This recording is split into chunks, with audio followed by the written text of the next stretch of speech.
Hello friends, welcome to study with smartness. दोस्तों, I hope कि आप जहां भी होंगे स्वस्थ एवं सुरक्षित होंगे। तो दोस्तों, आज हम इस वीडियो में इतिहास से related important questions, top 25 questions को देखने वाले हैं। दोस्तों, ये वो क्वेश्चंस हैं जो कि आपके एग्ज़ाम्स के लिए बहुत ही ज़्यादा हेल्पफुल हैं।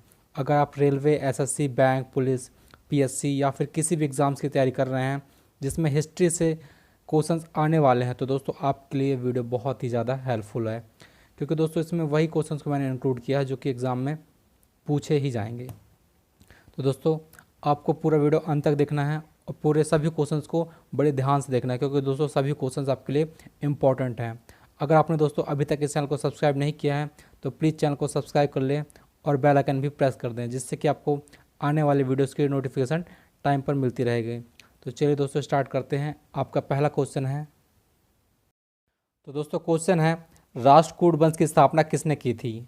आपके पास ऑप्शन है दंती दुर्ग, कृष्ण प्रथम, इंद्रद्युति या फिर इनमें से कोई नहीं। दोस्तों, आपको सभी क्वेश्चंस के लिए मैं आपको 2 सेकंड का टाइम दूंगा, उसमें आपको अपना आंसर पिक करना है और लास्ट में दोस्तों कमेंट बॉक्स में आपको अपना स्कोर ज़रूर शेयर करना है। प्लीज़, आपके कितना स्कोर सही गया है और कितने गलत थे, क्योंकि ये बहुत ज़्यादा इंपॉर्टेंट क्वेश्चंस रहेंगे इसमें। तो यहाँ पे जो आपका राइट आंसर है दोस्तों वह है ऑप्शन नंबर ए, दंती दुर्ग।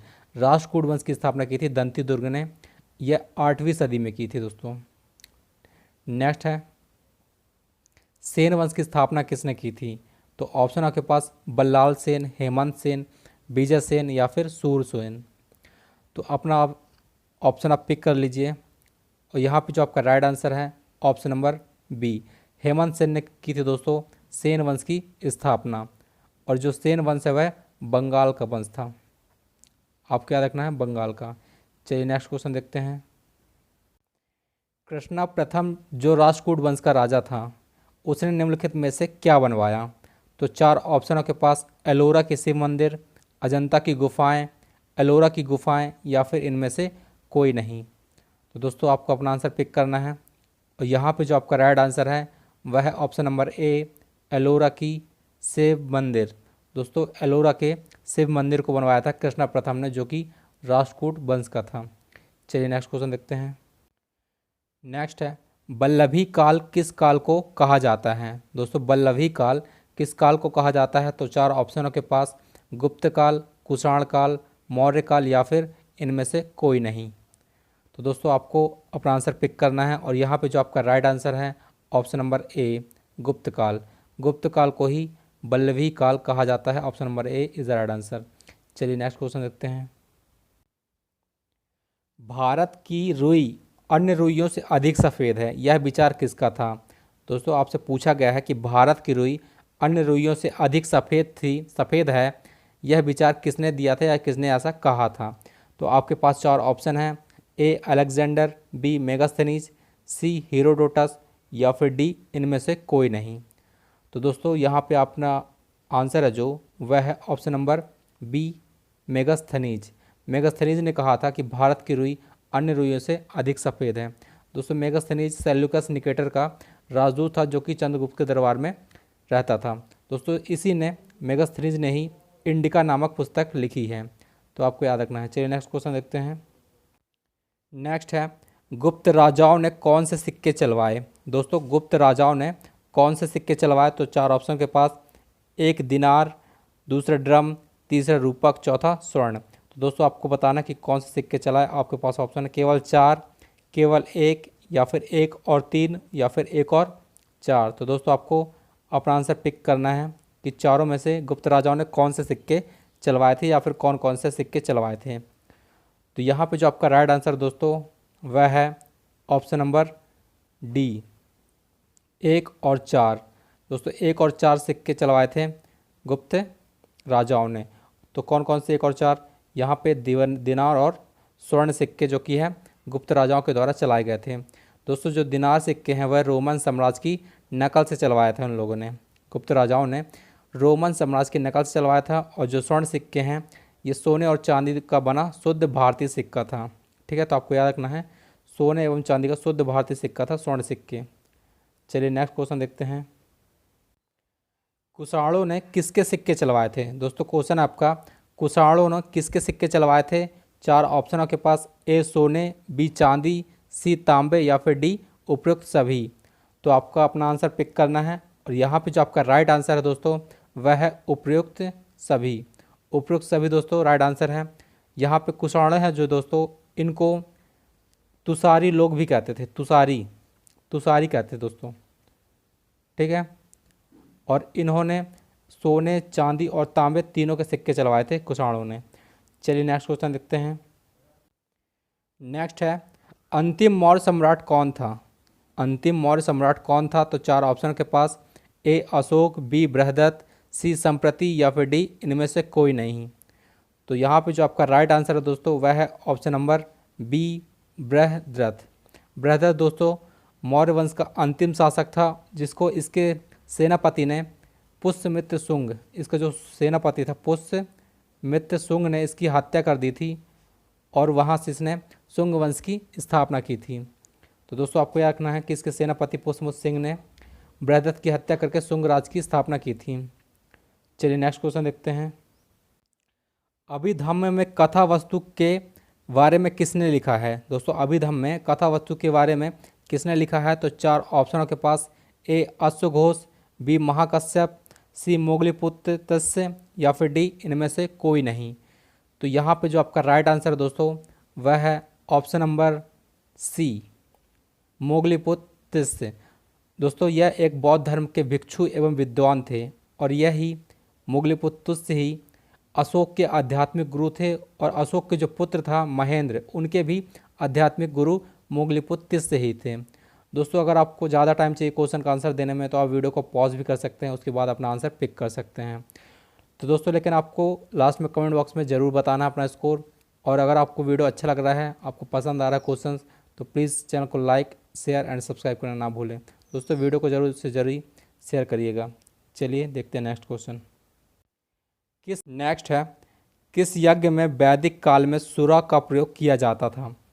तो यहाँ पे जो आपके ऑप्शन हैं, ए सौत्रमणि, बी राजसूय, सी पुत्रेष्टि या फिर डी है अश्वमेघ। तो दोस्तों यहाँ पे जो आपका राइट आंसर है वह है ऑप्शन नंबर ए सौत्रमणि। दोस्तों सौत्रमणि में ही सूर्य का प्रयोग किया जाता था, आपको याद रखना है। दोस्तों अगर आपको वीडियो अच्छा लग रहा है तो प्लीज़ चैनल को लाइक एंड सब्सक्राइब जरूर कीजिएगा। चलिए नेक्स्ट क्वेश्चन देखते हैं। नेक्स्ट है, 10 राजाओं का युद्ध किस नदी के किनारे हुआ था? दोस्तों 10 राजाओं का युद्ध किस नदी के किनारे हुआ था? तो चार ऑप्शन आपके पास, ए परुशणी, बी बितस्ता, सी गंगा या फिर डी सिंधु। तो यहाँ पे जो आपका राइट आंसर है वह है ऑप्शन नंबर ए परुशणी। दोस्तों परुशणी नदी के किनारे ही 10 राजाओं का युद्ध हुआ था। दोस्तों परुशणी नदी का नाम अब बदल कर रावी हो गया है, रावी। दोस्तों इस युद्ध में भरत जन के राजा थे जो राजा सुदास ने 10 राजाओं को हरा दिया था और राजा सुदास की जीत हुई थी। चलिए नेक्स्ट क्वेश्चन देखते हैं। सोमपुरी विश्वविद्यालय की स्थापना किसने की? दोस्तों क्वेश्चन आपका, सोमपुरी विश्वविद्यालय की स्थापना किसने की? तो ऑप्शन आपके पास रामपाल, गोपाल, धर्मपाल या फिर इनमें से कोई नहीं। तो यहाँ पे जो आपका राइट आंसर है दोस्तों वह है ऑप्शन नंबर सी धर्मपाल। दोस्तों धर्मपाल ने ही सोमपुरी विश्वविद्यालय की स्थापना की थी और यह बंगाल के पालवंशी राजा थे, ठीक है। चलिए नेक्स्ट क्वेश्चन देखते हैं। रामपाल ने किस विश्वविद्यालय की स्थापना की थी? दोस्तों रामपाल ने किस विश्वविद्यालय की स्थापना की थी? तो चार ऑप्शन आपके पास, ए सोमपुरी, बी वल्लभी, सी जगदल या फिर डी इनमें से कोई नहीं। तो यहाँ पे आपका अपना आंसर पिक करना है और आपका जो राइट आंसर है दोस्तों वह है ऑप्शन नंबर सी जगदल। दोस्तों जगदल विश्वविद्यालय की स्थापना की थी रामपाल ने, ठीक है। चलिए नेक्स्ट क्वेश्चन देखते हैं। गौतम बुद्ध की माँ महामाया किस वंश से थी? दोस्तों गौतम बुद्ध की माँ महामाया किस वंश से थी? तो चार ऑप्शन आपके पास, ए लिच्छवी, बी कोली, सी सोलंकी या फिर डी शाक्य। तो यहाँ पे जो आपका राइट आंसर है वह है ऑप्शन नंबर बी कोली। दोस्तों कोली वंश की थी उनकी माँ महामाया, जिनका उनके 7वें दिन ही निधन हो गया था और उसके बाद उनका जो लालन पोषण उनकी मौसी थी प्रजापति गौतमी उन्होंने किया और उन्हीं के नाम पर ही इनका नाम गौतम कहलाया, ठीक है। दोस्तों इनकी जो माँ थी महामाया, उनका जो वंश था वह कोली वंश था, और इनकी जिनसे शादी हुई थी, मतलब गौतम बुद्ध के जो पिताजी थे वह थे राजा सुद्धोधन, जो कि शाक्य वंश के थे। शाक्य वंश के थे इनके पिता, और उनकी जो माँ थी वह थी कोली वंश की। चलिए नेक्स्ट क्वेश्चन देखते हैं। नेक्स्ट है, वल्लभी विश्वविद्यालय का विकास किसने कराया? दोस्तों वल्लभी विश्वविद्यालय का विकास किसने कराया? तो यहाँ पे चार ऑप्शन आपके पास, ए भट्टारक, बी गोपाल, सी कुमारगुप्त या फिर डी धर्मपाल। तो आपको अपना आंसर पिक करना है, और यहाँ पे जो आपका राइट आंसर है वह है ऑप्शन नंबर ए। दोस्तों भट्टारक ने वल्लभी विश्वविद्यालय का विकास करवाया था। ठीक है, वल्लभी विश्वविद्यालय का भट्टारक। नेक्स्ट है, विक्रमशिला विश्वविद्यालय का विकास किसने किया? दोस्तों विक्रमशिला विश्वविद्यालय का विकास किसने कराया? तो चार ऑप्शन आपके पास, ए धर्मपाल, बी महेंद्रपाल, सी गोपाल, डी कुमारपाल। आपको अपना आंसर पिक करना है, और यहाँ पे जो आपका राइट आंसर है वह है ऑप्शन नंबर ए धर्मपाल। दोस्तों धर्मपाल ने ही विक्रमशिला विश्वविद्यालय की स्थापना करवाई थी, जो कि बंगाल में था। ठीक है, चलिए नेक्स्ट क्वेश्चन देखते हैं। नालंदा विश्वविद्यालय का विकास किसके काल में हुआ? दोस्तों नालंदा विश्वविद्यालय का विकास किसके काल में हुआ? तो यहाँ पे जो आपका राइट आंसर है वह है ऑप्शन नंबर सी, कुमार गुप्त के शासनकाल में हुआ। दोस्तों कुमार गुप्त ने ही नालंदा विश्वविद्यालय का विकास करवाया और उनका निर्माण भी करवाया था। दोस्तों यह गुप्त वंश के शासक थे, और यह चंद्रगुप्त विक्रमादित्य के पुत्र थे। आपको याद रखना है, इंपॉर्टेंट फैक्ट है कि चंद्रगुप्त विक्रमादित्य के पुत्र थे और गुप्त वंश के शासक थे, और उन्होंने ही नालंदा विश्वविद्यालय का निर्माण करवाया था। चलिए नेक्स्ट क्वेश्चन देखते हैं। नेक्स्ट है, बौद्ध धर्म का कौन सा अंग मूर्ति पूजा में विश्वास नहीं करता है? दोस्तों बौद्ध धर्म का कौन सा अंग मूर्ति पूजा में विश्वास नहीं करता है? तो चार ऑप्शनों के पास आपको अपना आंसर पिक करना है। पहला ऑप्शन है हीनयान, बी महायान, सी वज्रयान या फिर डी इनमें से कोई नहीं। तो यहाँ पे जो आपका राइट आंसर है दोस्तों वह है ऑप्शन नंबर ए हीनयान। दोस्तों हीनयान ही है जो मूर्ति पूजा में विश्वास नहीं करता है, बल्कि यह बौद्ध धर्म की शिक्षाओं पर विश्वास करता है। दोस्तों हीनयान यह भी नहीं विश्वास करता है कि भगवान बुद्ध, मतलब बुद्ध जो थे गौतम बुद्ध, वह भगवान थे, यह नहीं मानता है हीनयान। वह सिर्फ बौद्ध धर्म की शिक्षाओं पर विश्वास करता है। चलिए नेक्स्ट क्वेश्चन देखते हैं। कौन सा पिटक नैतिक आचार संहिता के बारे में बताता है? दोस्तों कौन सा पिटक नैतिक आचार संहिता के बारे में बताता है?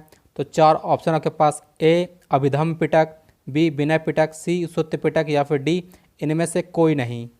तो यहाँ पे जो आपका राइट आंसर है वह है option number B Vinaya Pitaka. दोस्तों विनय पिटक में ही नैतिक आचार संहिता के बारे में बताता है, और इसमें मुख्यतः कानून होते थे जिनमें संघ भिक्षुओं, जो भिक्षु होते थे, उनके नियम कानून बताए गए थे इसमें। ठीक है, चलिए नेक्स्ट क्वेश्चन देखते हैं। नेक्स्ट है, बौद्ध धर्म की शिक्षाओं के बारे में कौन सा ग्रंथ बताता है? तो चार ऑप्शनों के पास, ए अभिधम्म पिटक, बी विनय पिटक, सी सुत्त पिटक या फिर डी बी और सी दोनों।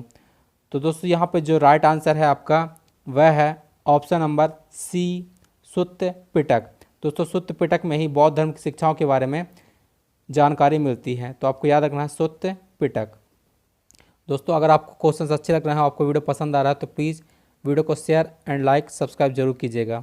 चलिए देखते हैं नेक्स्ट क्वेश्चन। नेक्स्ट है, बौद्ध धर्म के महायान पंथ का विकास किसके काल में हुआ? दोस्तों बौद्ध धर्म के महायान पंथ का विकास किसके काल में हुआ? तो ऑप्शन आपके पास, ए अशोक, बी कालाशोक, सी कनिष्क या फिर डी अजातशत्रु। तो यहाँ पे जो आपका राइट आंसर है दोस्तों वह है option number C Kanishka. Kanishka के काल में ही महायान पंथ का विकास हुआ था। चलिए नेक्स्ट क्वेश्चन देखते हैं। नेक्स्ट है, बौद्ध धर्म का महायान और हीनयान में विभाजन किस संगीति में हुआ? दोस्तों बौद्ध धर्म का महायान और हीनयान में विभाजन किस संगीति में हुआ? तो चार ऑप्शन आपके पास, प्रथम, द्वितीय, तृतीय या फिर चतुर्थ। तो आपको अपना आंसर पिक करना है। और यहाँ पे जो आपका राइट आंसर है वह है चतुर्थ संगीति। दोस्तों बौद्ध धर्म का जो महायान और हीनयान दो में विभाजन हो गया था वह चतुर्थ बौद्ध संगीति में हुआ था, जो कि 72 ईस्वी में कश्मीर के कुंडलवन में हुई थी दोस्तों। और इसके जो अध्यक्ष थे वह वसुमित्र थे और इसके जो उपाध्यक्ष थे वह अश्वघोष थे। तो आपको दोनों नाम याद रखने हैं। और जो ये किसके शासनकाल में हुई थी, तो यह कनिष्क के शासनकाल में हुई थी। चलिए नेक्स्ट क्वेश्चन देखते हैं। नेक्स्ट है, प्रथम बौद्ध संगीति के अध्यक्ष कौन थे।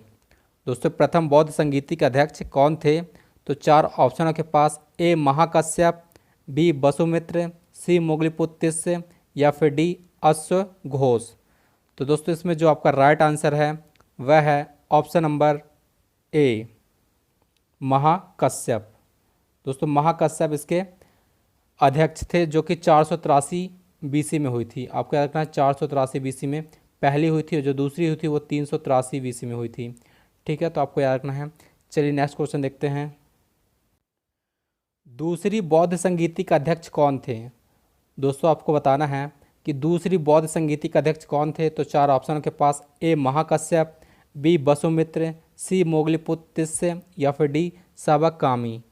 तो यहाँ पे जो आपका राइट आंसर है मित्रों वह है ऑप्शन नंबर डी साबकामी थे, जो कि अध्यक्ष थे दूसरी बौद्ध संगीति के। यह 383 बीसी में हुई थी और यह वैशाली में हुई थी दोस्तों, वैशाली में हुई थी।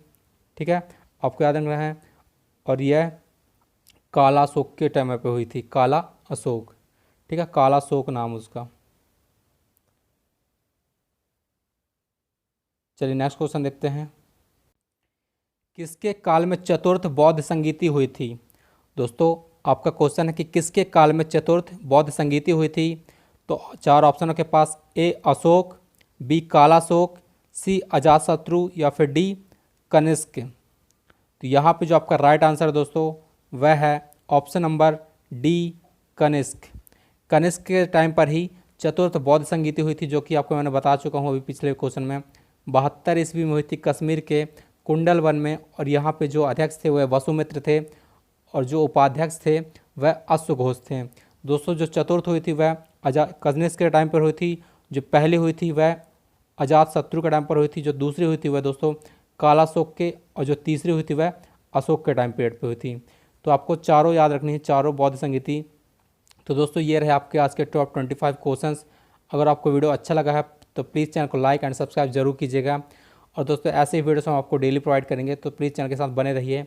और तब तक मिलते हैं नेक्स्ट वीडियो में, तब तक के लिए धन्यवाद।